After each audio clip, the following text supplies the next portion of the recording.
CMRലിന്റെ സാമ്പത്തിക ഇടപാട് കേസിൽ ഇഡി അന്വേഷണം UDF നേതാക്കളിലേക്കും എത്തും. CMRലിന്റെ ഡയറിയിൽ ചുരുക്കപ്പേരുള്ള നേതാക്കളിലേക്ക് അന്വേഷണം നീളും. അതേസമയം വീണ ടിയെ വീണ്ടും ചോദ്യം ചെയ്യാനാണ് ഇഡിയുടെ നീക്കം. വീണയുടെ മൊബൈൽ ഫോൺ ശാസ്ത്രീയ പരിശോധനയ്ക്കയക്കും. തിരുവനന്തപുരത്തെ സംഘർഷത്തിന്റെ പശ്ചാത്തലത്തിൽ ഇഡി കൊച്ചി ഓഫീസിന് കൂടുതൽ സുരക്ഷ ഏർപ്പെടുത്തിയിരിക്കുകയാണ്. SS ശരൺ പുതിയ വിവരങ്ങളുമായി. ശരൺ, അപ്പോൾ ഇഡിയുടെ അടുത്ത നീക്കം എന്താണ്? വീണയുടെ ഫോൺ പിടിച്ചെടുത്തിട്ടുണ്ട്. സമൻസ് അയച്ച് ചോദ്യം ചെയ്യാൻ വിളിപ്പിക്കുമെന്നാണ് മനസ്സിലാക്കുന്നത്. അത് കേരളത്തിൽ വെച്ചായിരിക്കുമോ അതോ ഈ സുരക്ഷ കരുതി പുറത്തേക്കാക്കാനുള്ള സാധ്യതയുണ്ടോ?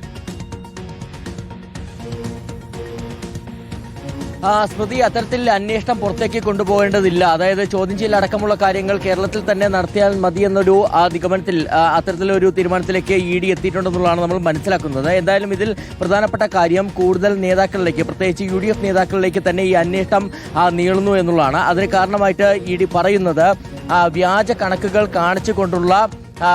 വ്യാജ കണക്കുകൾ അത്തരത്തിൽ കാണിച്ചുകൊണ്ടുള്ള ഇടപാടുകളാണ് CMRൽ നടത്തിയിരിക്കുന്നത്. 132 കോടിയുടെ ഇടപാടുകളാണ്.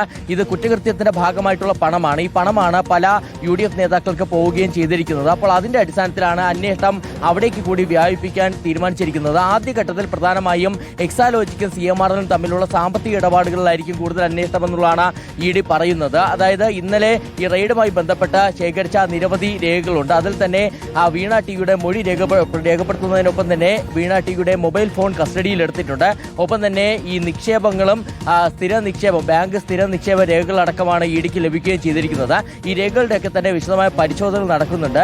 ഒപ്പം മൊബൈൽ ഫോൺ ശാസ്ത്രീയ പരിശോധനയ്ക്കായി അയക്കും. അപ്പോൾ അത് കൂടി കഴിഞ്ഞിട്ട് വീണ ടിയെ ചോദ്യം ചെയ്യാമെന്നുള്ള തീരുമാനത്തിലേക്കാണ് ഇഡി എത്തിയിരിക്കുന്നത്. എന്തായാലും ഏറെ വൈകാതെ തന്നെ വീണ ടിക്ക് സമൻസ് അയച്ചുകൊണ്ട് ചോദ്യം ചെയ്യൽ നടപടികളിലേക്ക് കടക്കുമെന്നുള്ളതാണ് നമുക്ക് മനസ്സിലാക്കാൻ കഴിയുന്നത്. അതിന്റെ അടുത്ത ഘട്ടണമെന്നാണ് ഈ UDF നേതാക്കളിലേക്ക് കൂടി അന്വേഷണം പോവുക. അതായത് ഈ നേതാക്കളുമായി CMRൽ നടത്തിയ സാമ്പത്തിക ഇടപാടുകളുടെ രേഖകൾ ഇന്നലെ പിടിച്ചെടുക്കാൻ കഴിഞ്ഞിട്ടുണ്ടെന്നുള്ളതാണ് ഇഡി പറയുന്നത്.